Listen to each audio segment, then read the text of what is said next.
And that's it. We are now live on the internet. You know, it's interesting. I didn't see a countdown. Look at that. There was one. I I didn't always even thought know. I thought both of us saw it, so that's funny. I've been assuming that you saw it too. Yeah, it's like 5, 4, 3, 2, 1, and here we are. All right. So hey, this is Paul Demello, and Paul Demello is the founder of Just Against Children Drowning. He's a water safety advocate.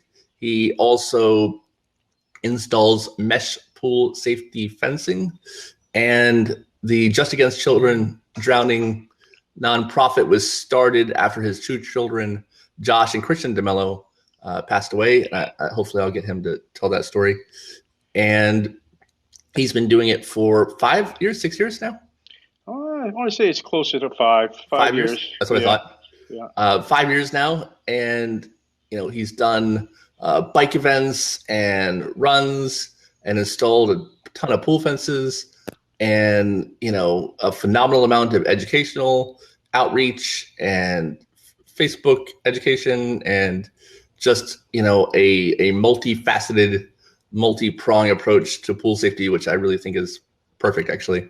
Where he's not just doing education, he's just not doing practical stuff. He's doing it all at the same time. Yeah, I'm all over the place. Half the time I don't know what I'm doing. I'm just out there doing it. I mean, that's what you do, right? You just gotta start doing it. What else was there to do? After going through what I went through, and so do you mind telling that story? I've told it so many times. I can never tell it all in full extent, and I miss my boys, Eric. I just miss them. And the day that I got that telephone call was the worst phone call of my life. And still today, I look back on. I mean, matter of fact, the other day I was in the gym with a very good friend of mine, and I was telling him, "Wow, I can't believe it's been 8 years." And I woke up and I wanted to cry, and I was fighting back those tears, and I'm asking myself, why am I fighting back these tears so much?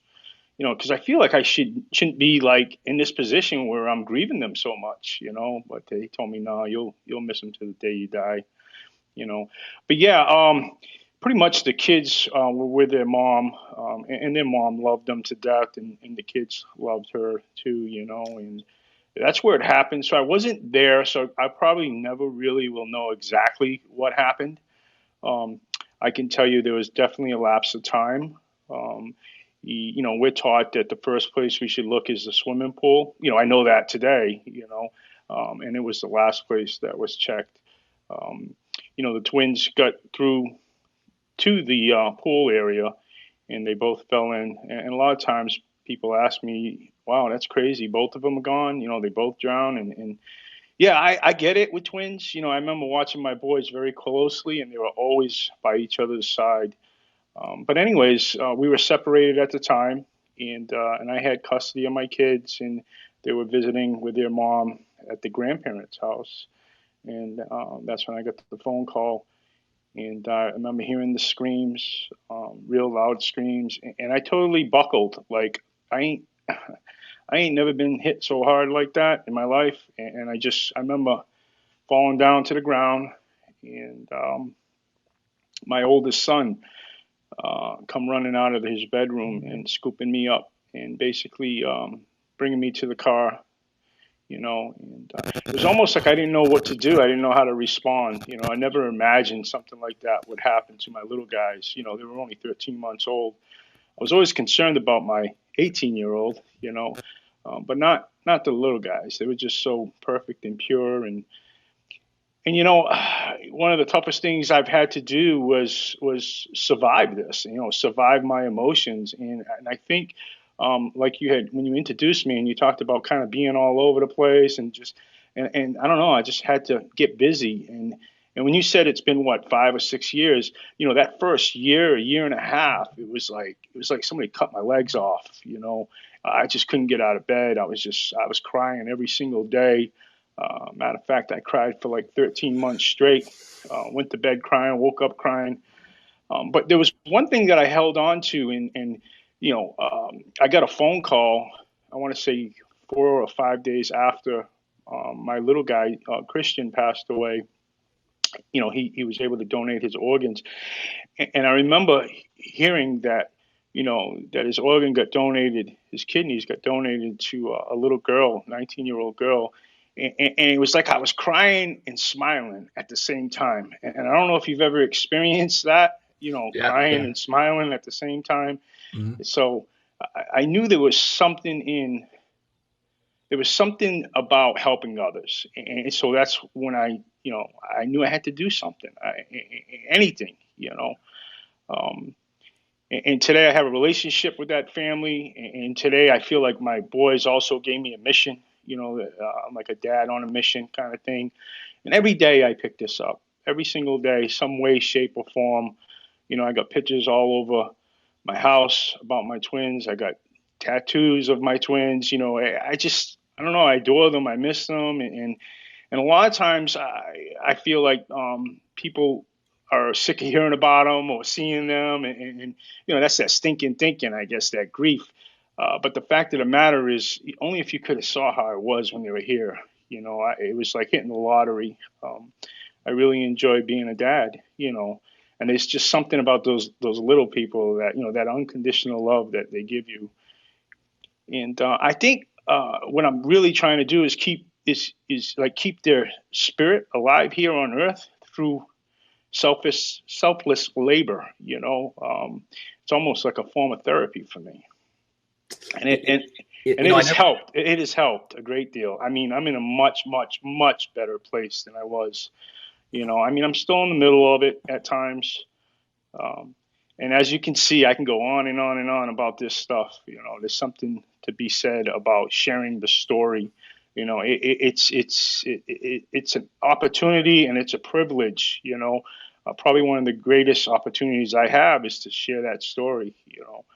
About my boys and what happened, and of course, always thinking about the solution and trying to take that tragedy and turn it into a gift for others. So they don't have to go through the same thing. It's almost predictable, and it's definitely preventable. The drownings continue to happen. You Go you know, ahead, I Eric. I I had never thought of it this way before, but the kidneys, the organs, they were kind of the first donation of JACD. They were kind of the beginning of the Yeah, gimmick. yeah, that's awesome, and I like the way you put that because it really was because that's when I kind of made the connection. There was just something there about that. Um, and again, I feel like I'm trying to keep their spirit alive here, their memory through whatever I do, whatever that is. And I know it's not perfect. I make a lot of mistakes, and the other thing I want to tell you is there's just so many other people that like nurture me and love me, back to life, and always supporting the foundation. I mean, there's always some people that want to dim the light and take away from it, and a lot of times I just realize that, we're all dealing with something, you know, we're all dealing with something. And you know her, right? The young lady that receives the kidneys, and I she do. I do. and did she have a baby? She did. And, Yeah. and I was like the one person she wanted there when the baby was born. That was so cool. That Like, is cool. I mean, and she's grown so much. She's a dynamite mom. That was the one thing that she wanted.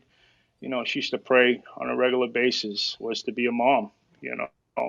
And I remember her telling me, Paul, you just don't understand. I didn't have a life. I was on dialysis for 5 years. I couldn't drive. Her education was going to be like she was going to drop out of school. She just didn't care to live. And then after the transplant, she shared with me on how much her life had changed. Going back to school, graduating, going to work, and just a total 180-degree turnaround, which is a miracle to me. Definition of a miracle. That is, I mean, that's really cool. And you wonder how much of Christian is in that. She says Josh and Christian always. Yeah, she Oh doing both. yeah, huh? That makes sense. She includes them both. We didn't get Yeah. a chance. We didn't get a chance to do anything with Josh's Right. because I believe you got 24 hours to make that decision, and Mhm. Josh passed right away. They both went to separate hospitals, which was crazy to me. But now I get it because they wanted to give each child that attention. Oh, okay. They went to different hospitals, and we ended up at one hospital where Joshua was, and he passed right away. And then I had heard that Christian got revived, and we went over to the other hospital, and he lived for 3 days. And then we were able to make that decision. It's something that you don't think of. No. What are you going to do? If one of your children die with their organs, kind of thing. So it was a process. Right, of course. And so since then, talk a little bit, if you can, about what J.A.C.D has done and kind of the things that you're proud of, so far. Well, I want to back up to first of all, I've always been about children. I've Mm-hmm. always loved children. I mean, I had an older son that I basically took hostage and was able to experience a lot of great things with him. Doing things out in the community, the football, the baseball, helping him with school and just all that. Just really dove into all that as a dad. I didn't have a dad coming up, so I just wanted to be everything that my dad wasn't, kind of thing. And, Mm-hmm. and I didn't know what I was doing, but I was getting good at it. And then when the twins were born, I just wanted to do that, all over again. When they passed, somebody came up to me and says, "Hey, you remember Mad Mothers Against Drunk Drivers, right? You remember that, right?" And he's like, "We got to do something about this." And that's when, we came up with J.A.C.D, which is an acronym, Just Against Children Drowning. It stands for Josh and Christian Demello. And basically, that first year, all we did was register it and found that name. So there was about a year and a half there where I was really doing nothing and didn't know what I wanted to do. And I had been sharing with people. I don't know, there's something about sharing. It's just, again, it's a form of therapy. It just helps. I knew that I had to get with. I knew I wanted to get somewhere. I wanted to do something. Just didn't know what it was. So I had to get with people that had been through what I had been through in order to get to where they were at. And I had heard about the National Drowning Prevention Alliance, which I'm a member of and have been for probably 5 years now. Mm-hmm. And I went to that first conference, and the keynote speaker there was sharing about how he has the greatest job in the world. All he does is write checks, and I was like, wow, that's pretty cool. Maybe someday I can do that. What a cool Do job. you remember who that was? I don't, but I remember pulling him aside afterwards, and I was sharing with him. And Eric, I was like, I wanted to do something so bad, didn't know what it was. I wanted to do everything. It was like, and then he just looked at me and he said, "Look, just try to focus on what would have changed your situation, or what you feel would have changed it." And absolutely the fence. And I'm getting chills right now because I feel like it was something tangible, something that would have slowed them down, would have gave the mom enough time to locate them, So, so here we go. We got the foundation created, and now I have this thought about fencing, And I want to say it was the next year when I went there and I met you. So That's it cool. kind of, yeah, it's really cool. And it's just, I don't know, like sometimes some of the most amazing things happen when you just show up. And a lot of times all I did was just show up, Eric, and then I started meeting people, of course, constantly cultivating relationships and meeting more people. Um, so DCF was another thing that I was dealing with right before the twins passed. So I kind of felt like I needed to help them and work with them. So I was trying to cultivate relationships with Department Family and Children as well. And so that's how we came up with one of the programs where, if you have a child in a home and there's a pool there, it doesn't matter where the child is or who you're staying with. If there's a child there in a pool and no fence, we will fence it, no charge, free of charge. Uh, and as you know, it's really hard to give away something for free sometimes. You didn't believe me when I told you that. I didn't. I Yeah. didn't. Yeah, and then I remember later on, you giving me that title there, Chief Giving Officer, and what an honor that is, and I wish nobody goes through what I went through, and there's a lot of us. It baffles me. It's overwhelming at times when I think about all the new friends I have today, and that bond that we have. That was the other thing that I need to talk about, which happened at the National Drowning Prevention Alliance, is I was able to meet those people that had been through what I was going through and had been through, and we're doing amazing things, and they've helped me so much. Families United to Prevent Drowning is another entity that I'm dealing with, and I don't know. I don't want to tell their story, but I can tell you that I would have never gotten as far as I've gotten without them. Their help and their support and their love. Well, you can tell the story of the group. So, yeah, the group, because there's one individual that always says, there's not one silver bullet to this, and I think you know who he is, and he's an amazing guy, Blake. And this group, it kind of like offers like this multi solution to all these problems, because the drowning prevention arena is a very big arena. Drowning just doesn't happen in backyard swimming pools. Although in my area, it seems like 3/4 of the time it's in a backyard swimming pool, but there's open water. There's children that are 18-year-old. I consider a child. 18 years old is still a child. So it's not just the 4-year-olds that are drowning. The 1 through 4-year-old, and basically it's a bunch of moms, dads, sometimes grandparents that have been in a tragedy and lost their child through a drowning, that have come together, that are trying to give back something to the community as far as solutions in preventing drownings.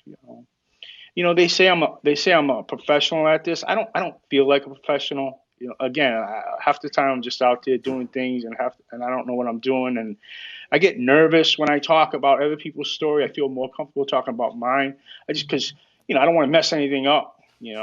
But well, that's why I wanted you to tell yours, because I was certain I would screw some part of it up.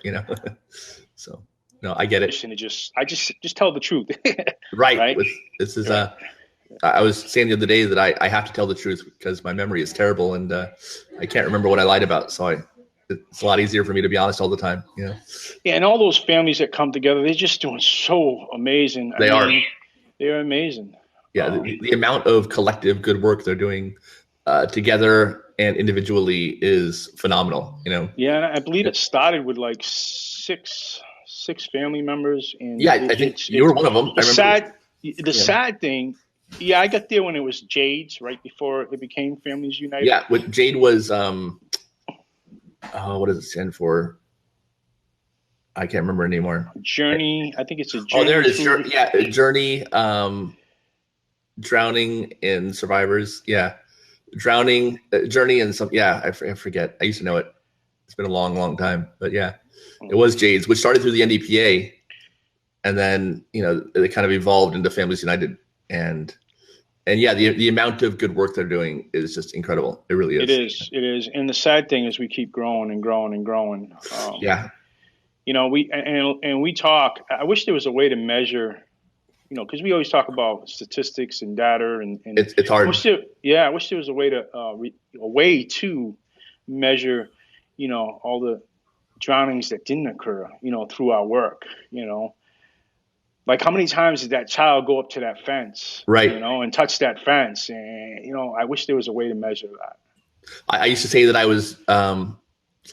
Michelle just told us, thank you. Journey after a drowning experience support. Thanks, Michelle. I was hoping somebody would chime. Yeah, I knew it. I just couldn't. It was on the tip of my tongue. That's Michelle J.A.C.D. I don't know if you know her. She's cool. Yes. She's come so far. Oh my God. Yeah. I tell her that all the time. She's like, "No, stop it." She's come so far. She's done amazing things. That's fantastic. But yeah, on the statistics, you're right. I wish. I'm a good friends with Bob Lyons, who invented the safety turtle. Yep. And he has all these awesome stories of parents, hearing the alarm and running outside and pulling their kid out and knowing, that the alarm saved their baby, right? And I always told him I'm jealous that there's no, similar story for a pool fence. No one ever knows if that, what would have happened. So, you just have to guess. I mean, I have to assume, right, that with the number of pool fences that we've put in, that you've put in, locally in Fort Myers and for us, throughout the world, that there's kids that are alive now that would not have been.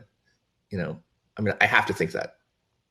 Yeah, and I need to think that too. I need to believe that, my children are some way touching more people now than they would even if they were alive today. Hmm.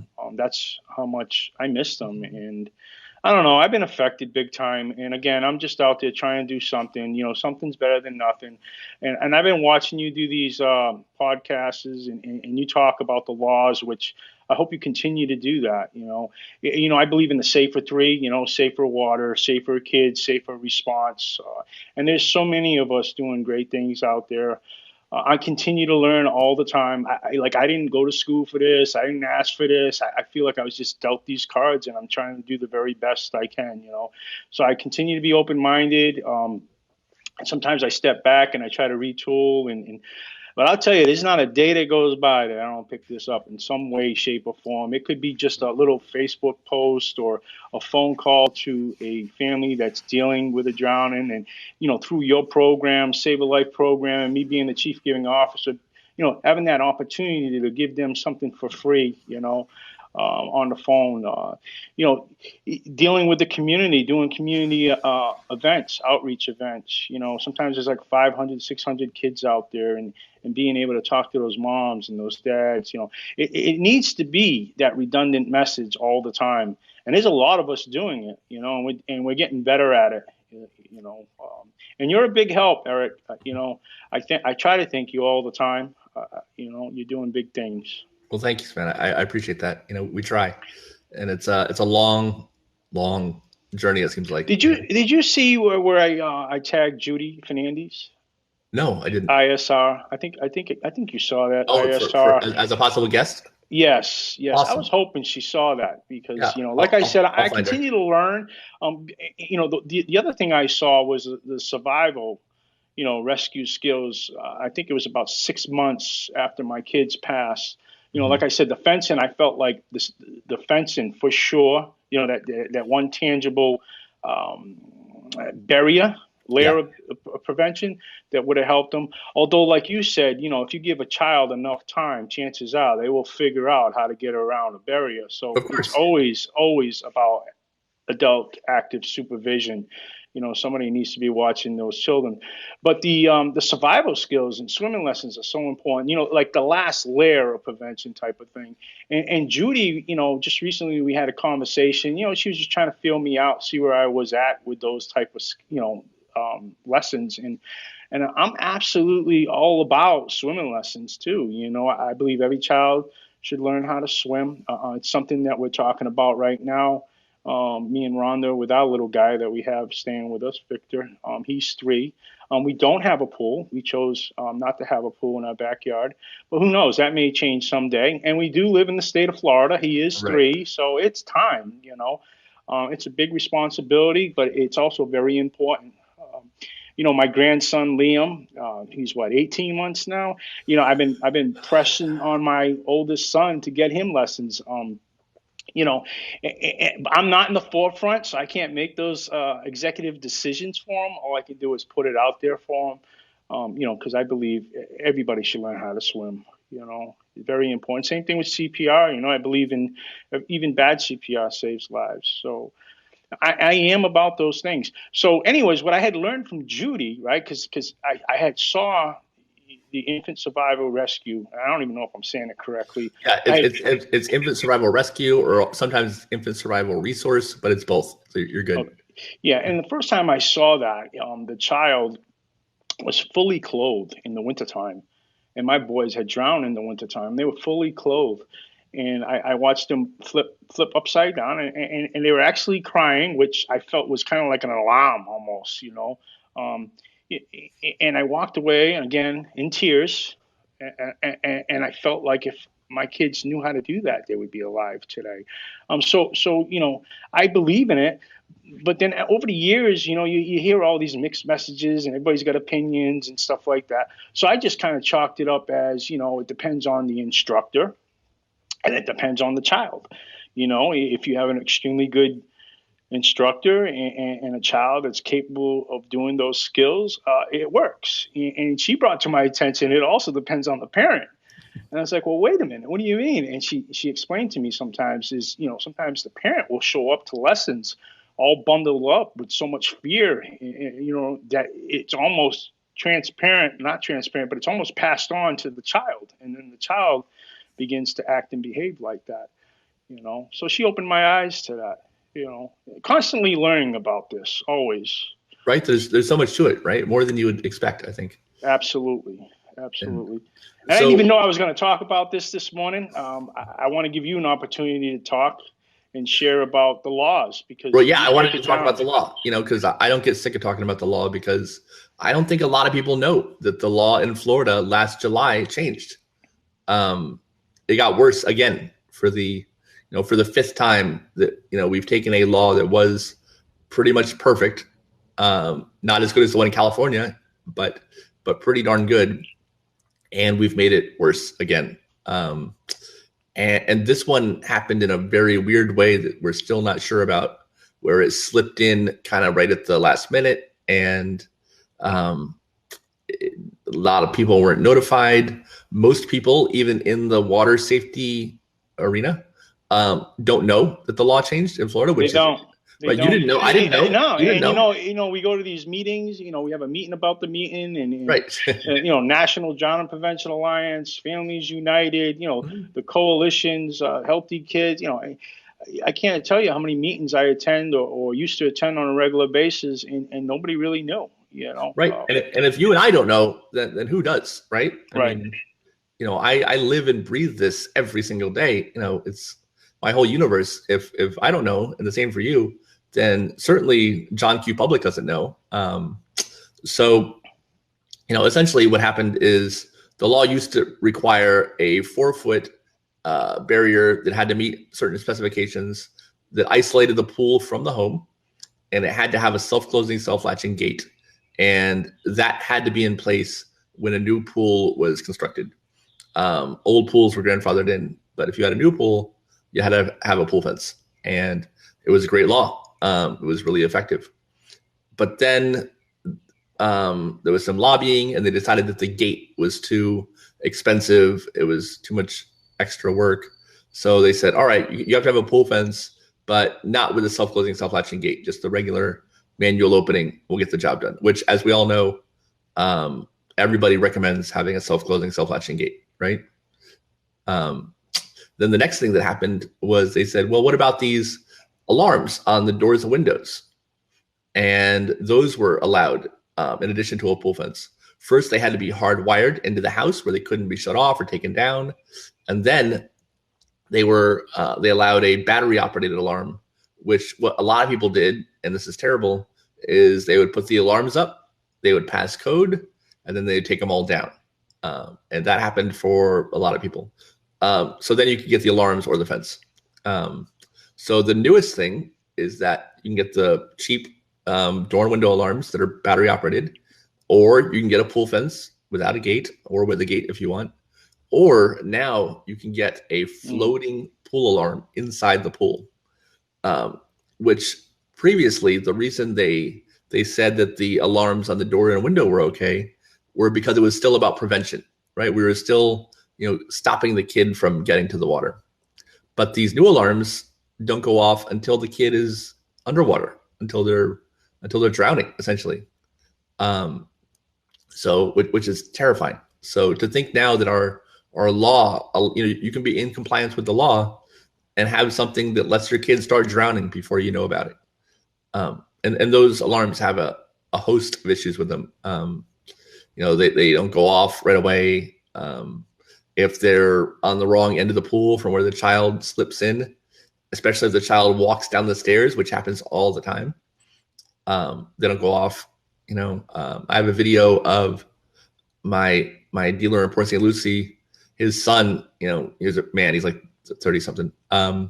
He's got his arm in the pool and he's swishing it back and forth. He's just making waves, and it takes a minute or two before the alarm goes off. And that's way more than a baby would make. It takes a while. It's the bare minimum. It's the bare minimum. Yeah. It's down to the bare minimum. And it's totally against what we've been preaching out there, which is the multiple layers of prevention. Mm-hmm. The more layers of prevention we have, the better off we are. Yeah. And that includes the swimming lessons, the CPR, all of it. the fence, the alarms, Yeah. all of it. The water watcher, all of it. All of it. It's all of it. And it sounds like they're just going to the bare minimum. Absolutely. Yeah, and those alarms, they false alarm too. Rain, wind, and I know, people are practical. This has to work for somebody's life. And if somebody actually has kids and they have this floating in the pool, the first time that pool alarm goes off on accident from the rain or a raccoon or something, when their 1-year-old is taking a nap, my mom would have chucked that thing in the canal. That would have been the end of that, I think what the problem is, right, is the people that think it's never going to happen to. Yeah. Because chances are, if you were sitting in a room, some of the rooms that I've sat in, people that are discussing, having that conversation, that conversation all the time about drowning, something like that would have never fly, So it's the people that they think it doesn't happen to them. It's going to happen to somebody else. It happens to these far off people somewhere else. They don't want to open their mind or even think of the unimaginable of something like that happen to them. It's too late. Yeah. So we have to reverse this Florida pool safety law and get it at least back to how it was a year and 2 years ago. California. Let's just go for it. If we're going to do it right. Right? California already did it. Yeah. You want to describe the California law? I love the California law. I don't know if I know it, probably like you would or some others, but I do know it's a double layers. It's a multiple layers of prevention where you got to have one tangible.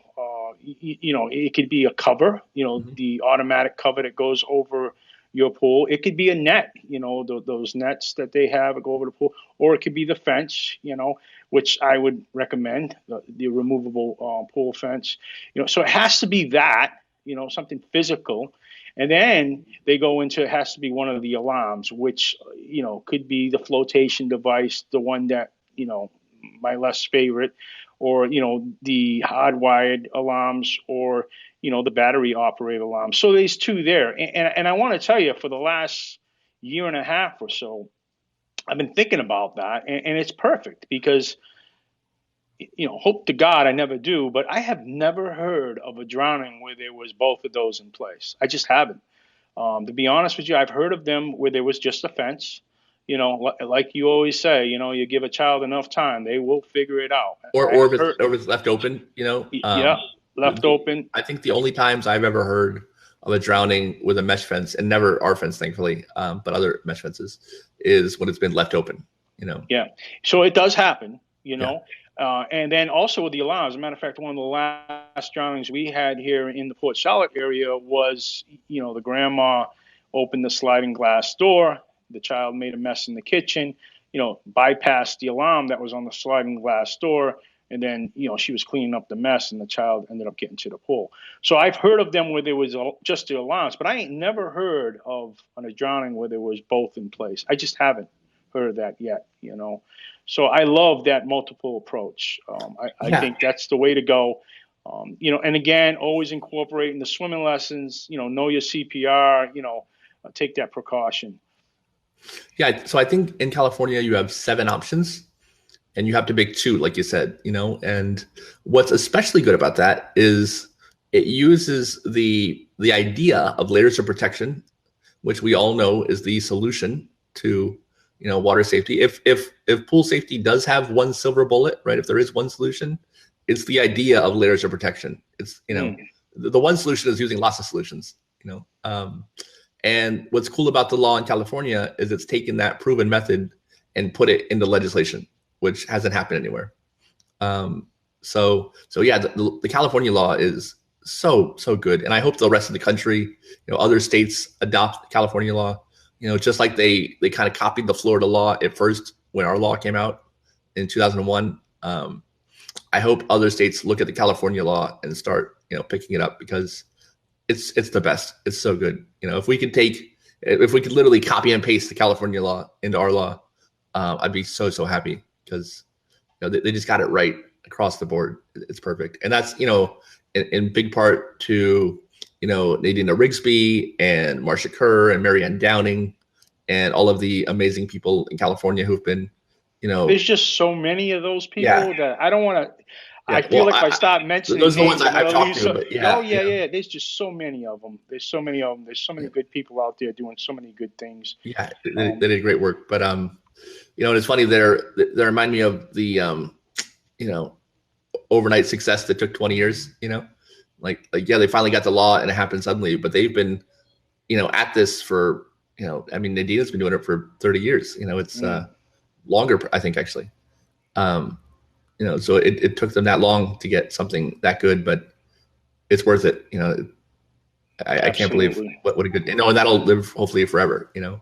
That'll be their legacy going on, and hopefully, like you said, it spreads throughout the country. Hopefully, when this law is seen to be in Florida, is seen to be how bad it is, they'll adopt that the new one in California. That's what I hope. And I hope we do duplicate that here. And of course that's new construction. The other thing I'm hoping is that we figure out a way, and I think you're onto something with these interviews, is to get in front of those people, the ones that I'm worried about the most. The ones that, because sometimes it's like preaching to the choir. Right. A lot of us already know about drowning, but it's the ones that don't know about it, or the ones that won't take the time out to educate themselves, are the ones that I'm worried about. And hopefully we can continue to get in front of them. So what if you could tell them something, those folks, what would you tell them? I would say continue to be that helicopter type parent, always, when there's a body of water around, don't take it for granted. And it's not just the backyard swimming pool, it's the lakes, it's the canals, it's, the open water. It could be that pail of water that's sitting in your kitchen. I've heard of incidences where septic tanks left uncovered. I've heard of toilets, where kids get into the toilet bowl. You gotta be aware of your surroundings. I mean, childproof your home. Think about that water. It doesn't take much time for it to happen. And again, the ones that think it's not going to happen to are the ones I worry about the most. The ones that are putting up all the safety and stuff like that. And although it does happen to those type of parents too, because this isn't something that happens to just, bad parents or something. This happens to really good parents and loving, caring parents. And just don't let your guard down. Always be that helicopter type parent. I always say that the parents that scare me the most are the ones that say, "I'm good. I always watch my kids." Those parents scare the crap out of me, because that's perfection, and nobody's perfect at watching their kid.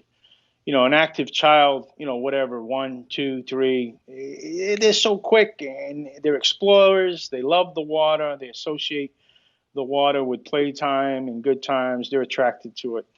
Yeah. Stephanie Marie says hello to both of us. She also says that the California law needs to be nationwide, not just California, awesome. Which I 100% agree with. Michelle says that legislation intimidates her. She goes, but we have a lot of work to do.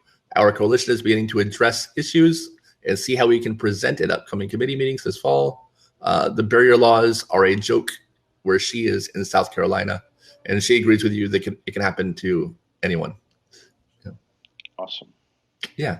And she's right. It can. And the laws, not just in South Carolina, where she's at apparently, but most places are really bad, and I hate that Florida is now one of those places. It sucks. The sunshine state, there's a dark side to this. There's a dark side, and it's drownings.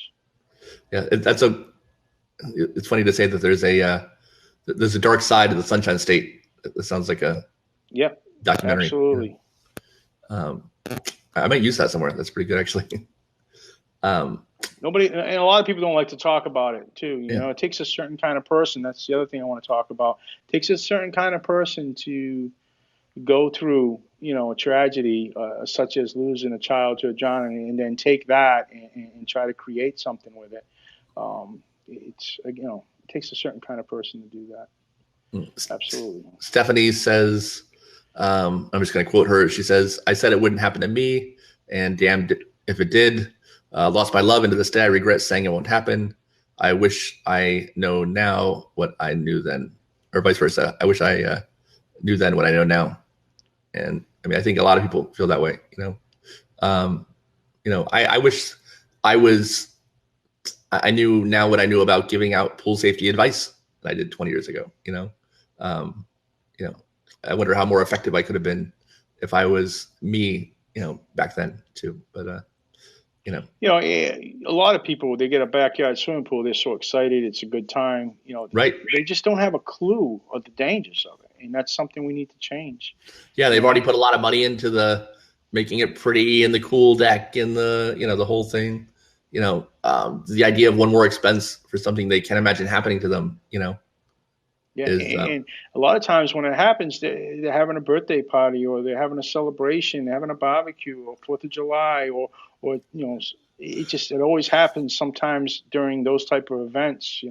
They're enjoying that backyard swimming pool, and then of course when that tragedy strikes them, that becomes like the worst day of their life, kind of thing. So let's go through it real quick. You said that you thought for Josh and Christian, what do you think would have saved them? Oh, absolutely. I believe offense. Because the mom was knew they were missing. Started searching the home, went into the garage, went to the front yard, and then the pool area was the last area that was checked. And supposedly she jumped in the pool, and she was topping her class in CPR when she took a class for it. She did, but she got jammed up when it came to the twins, and she was in the water. So I believe that fence, it would have slowed them down. They were 13 months old. They weren't really walking. They were premature when they were born. So they were kind of like surfing, they would stand up and surf, and a lot of crawling kind of thing. The fence would have absolutely stopped them,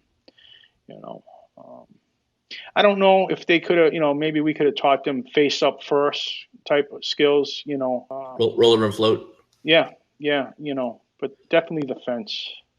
So besides the swim lessons, the fence, what other layers of protection do you recommend? Well, it was January. It was January, and a lot of times in the wintertime here in Florida, what we like to do is open the sliders because we want the fresh air to blow through. So, if the slider was closed with an alarm, I'm sure that would have helped.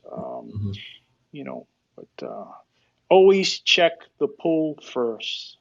Child goes missing. Matter of fact, check any body of water first. If there's no pool, check the canal, the pond. Always check, Always go there first. I think it's perfect. Yeah, I think if you get kind of those few key things, the lessons, the fence, locked doors, alarms to the doors and windows, some kind of alarm in the pool, Eric, CPR, all of it. All of it. Like you said, the one silver bullet, the one layer is multiple, right? The more, the better, right? Yeah. And sometimes we get no do-overs, so. So, what are you gonna say? Go ahead. I was gonna say, I was just thinking about the child that knows how to perform and swim and all that. I mean, we still, they're at danger too. There's no child out there drown-proof. Sure. Yeah, absolutely. And I mean, that's kind of, that idea that a child thinks they know how to swim. That's why water wings are so dangerous, right? Is the kid takes the water wing off, thinks they can still swim because they were just doing a great job 10 minutes ago, and they jump back in the water and sink, right? You talk about that, and I think about the ladders. I don't know why some of these things aren't outlawed. The water wings. We know how we all feel about them. The people that we talk to on a regular basis and have conversations on a regular basis about drowning prevention. But what about the rest of the world? How do they feel about it? They probably think it's a good product because it's sold, at a very cheap price. Same thing like the ladder, those A-frame ladders. They're very dangerous. We got tools. We have resources, when it comes to the fencing. We also have tools and resources when it comes to ladders and life vests. So we have options. So why go with the bare minimum? So talk about that A-frame ladder, if you don't mind. I'm not a professional on it, but I do know here in my area, I see a lot of these above ground pools with these A-frame ladders. I believe the only thing they're really required to do is take them out when they're not in use. A lot of times that's not happening. We got no fence. I mean, no fence around the pool, no fence around the yard. So they're just a body of water waiting for any child in the community, neighbor or whatever, kids that want to take a dip in the pool. There are ladders out there that you can purchase that, like we have the self-close and self-latching gate, that there are ladders that can self-close and self-latch. For a few bucks more, you can get yourself a better piece of equipment that's a lot safer. Perfect. So what is J.A.C.D up to in the next few months? You guys have a lot going on. Well, we can breathe a little bit better right now, so Yeah. I'm going to try to enjoy that. Events are hard to pull off. Yeah. I get a lot of help and a lot of support, and thank God I do, because I don't know what I would do without it. Did you have the bike event yet? We did. We did. Who won that motorcycle? It was Garrett Briggs from Fort Myers. I thought I had a good shot. It's interesting because a lot of people were saying, "Oh, we're going to just donate it back. We're going to donate it back or re-raffle it." And this guy won it. He ain't donating nothing back. He was so excited, and what an opportunity! What an opportunity! To be able to be gifted a gift like that, to gift it to someone else. What an opportunity! Yeah, how cool is that? It's way cool. It's way cool. Yeah. It's kind of like the same opportunity you gave me, Eric, when you said, "Hey, you want to, take on this chief giving officer position." As difficult as it is sometimes, I don't know. I feel fortunate that I'm able to do that. So to explain that a little bit, in case anyone doesn't know. Yeah, it's a nationwide program. Yeah. Pretty much, I believe we do 25 to 50 a year. And it's something that's not easy to give away. A lot of times somebody goes through something like a near drowning or fatal drowning. They just want to move away or fill in the swimming pool and just, crawl into a hole somewhere or something. But anyways, when we finally have a family that we can be open to receiving the gift, the idea is, especially if there's other little children there or you just had a near drowning, is to have that pool fenced off. It doesn't cost anything. It's a nationwide program. So if you've been affected by a fatal or non-fatal, a loved one, been affected by that, Lifesaver Pool Fencing will provide, a fence at no charge. And a lot of times it involves me emailing or texting or having a conversation with the family. And then, of course, we got to locate an install person. And I'll tell you, there's been situations where the install person has to drive 3 to 4 hours. I want to say a couple of times they had to spend the night at the family's home, to get the job done. But we always seem to figure it out and get it done. Yeah, that just happened in Texas. Wade Cannon drove several hours. I don't know how many. And yeah, he stayed overnight. And I mean, he put in 2 days away from his wife and his kids and his life and his business to go donate this pool fence.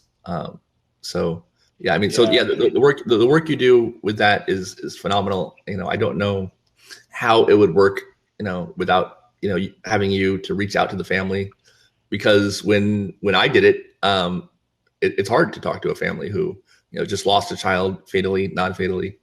And even though I've heard far too many of these stories, when they hear from you, they get not just a fence, but they get support and reassurance and, someone who understands. And I think that has as much value, if not even more, maybe, than the pool fence we give them. So I think, you talking to them is, in my eyes, just as much of a gift from the Save a Life program as the pool fence. And I don't know if I've ever expressed it to you like that before. Well, but, sometimes nobody else gets a parent better than another grieving parent. And even then, a lot of times, hey, we're talking about my child, not yours, because grief is very personal and everybody grieves differently. But yeah, everybody that I've been able to talk to, it's humbling, actually. Because I don't know, maybe I'm picking a scab sometimes, but it hurts. Like I relive it with them almost, you know. But then it's like healing. I don't even know how to explain it. It's just, it's working. So I'm going to keep doing it, you know? Yeah. Yeah. Introducing them to you, I think, is the other half of the Save a Life program. You know, it's the part we don't advertise, that not only do we give away a pool fence, but we introduce you to Paul, you know, who can, you know, help you along the way, which I think is invaluable. And it's definitely been, and again, I'm thankful because it's definitely been a form of therapy for me. You know, there's something to be said about helping others, you know? Yeah. And I mean, one of the reasons why we do it, you know, it started with non-fatal drowning survivors, and then we did fatal, was because of how we got into doing pool fencing. You know, my dad would take me to, both my parents would take me to doctor's appointments and physical therapy when I was real young, you know, 1-2 years old, because I was born with cerebral palsy, and the symptoms are very similar to a drowning survivor, right? It's still, it's brain damage that's caused by lack of oxygen, right? So very, very similar. And there was lots of other kids that had a similar thing going on, and they were all drowning victims. You know, he kind of said, you know, why are there so many of these patients in all these hospital rooms and the doctor's rooms? There's got to be some kind of solution. And that's when he started, you know, making pool fence in his garage, you know, back in 1989. And my mom would stay up all night and sew the mesh, and, you know, he would make it during the day, and she would run the office. And between the two of them, they pulled it off. And, you know, he had a paper route that he used to get up for at 3 a.m. And whatever money he made from the paper route was his marketing budget. And that's what he put into advertising. And that was the beginning. So because, you know, these drowning survivors were kind of the reason why we got started. You know, it made sense to me that I wanted to, you know, give back to them in some way. And, you know, I never want to sell a fence to somebody who's had a drowning tragedy either. So, you know, I'm glad that we can donate pool fences to anybody for that matter, but especially someone who's been affected, you know, who has a story like yours, or like, you know, like so many other people have, you know. And thank you for everything you do, Eric. Yeah, thanks.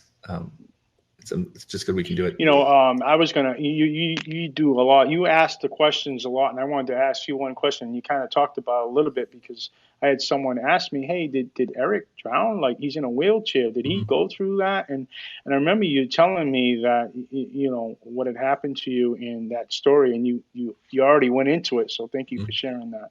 Yeah, you know, and I'm glad I got an opportunity to meet your dad. You know, and sorry for your loss with that. Thank you. Yeah.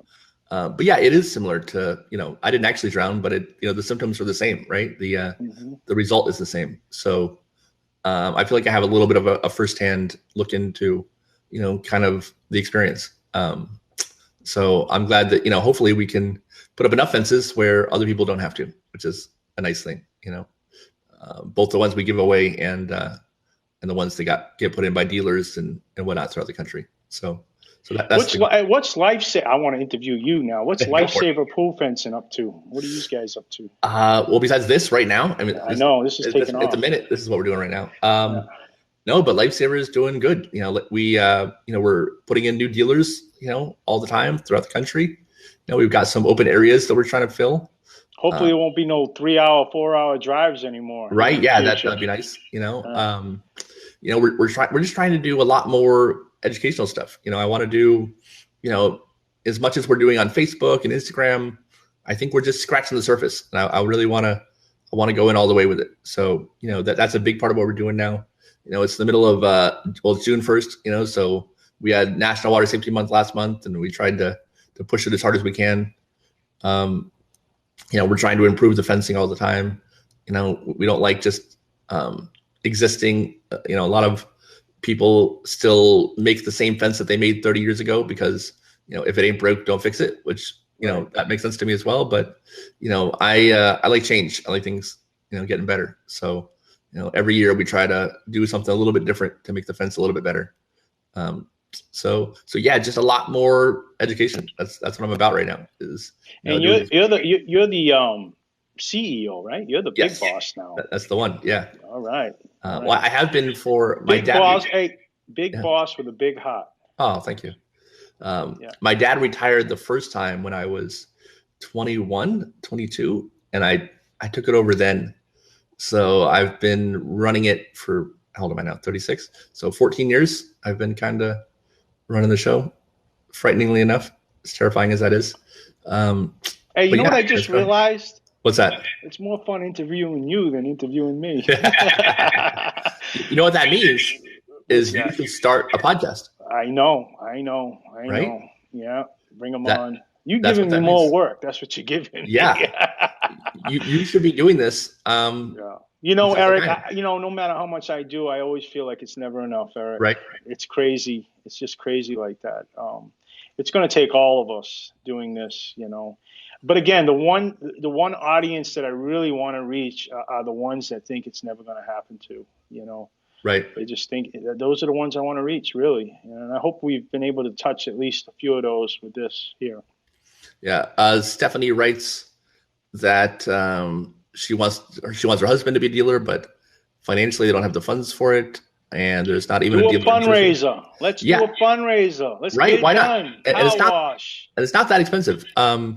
But she says there's not a dealer in Jersey, and that's not true. Actually, we have 3 dealers in New Jersey. We have a northern, a southern, and a central Jersey dealer. One is in Philadelphia, and he travels over. But yeah, we definitely have dealers in Jersey for sure. And Michelle, you're right. I think we do need one closer to Charleston. Absolutely. Be 100%. Careful what you ask for, Michelle. Yeah, I will, because I will make it happen. We'll have her out there. Yeah. I'm into it. We have a bunch of female distributors. They do great, Marty out in Oklahoma is killing it, so. Hey, Eric, I was thinking, you think you could come up with a drill that drills the holes out automatically, like press a button, just go, come back. Right.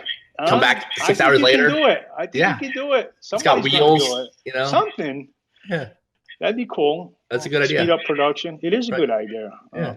I usually come up with good ideas. I just don't pursue them. I don't know what my problem is, but somebody like you could do it. Put it together. Figure it out.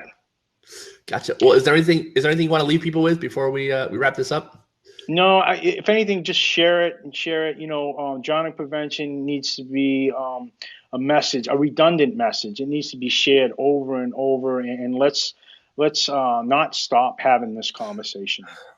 Gotcha. And where can people find J.A.C.D if they want to learn more about you or give you money or whatever? It's a long one. JustAgainst ChildrenDrowning.org. It should pop right up, our website, and everything you need is right there to contact us. Perfect. Thanks, Eric. Right. Thank you so much, Paul. You're awesome. I appreciate it. And the work you do is amazing. It really is. Yeah. Right back at you, Eric. Thank you for everything. Thanks, man. All right. You guys take care and have a good day, everyone. You too. Bye.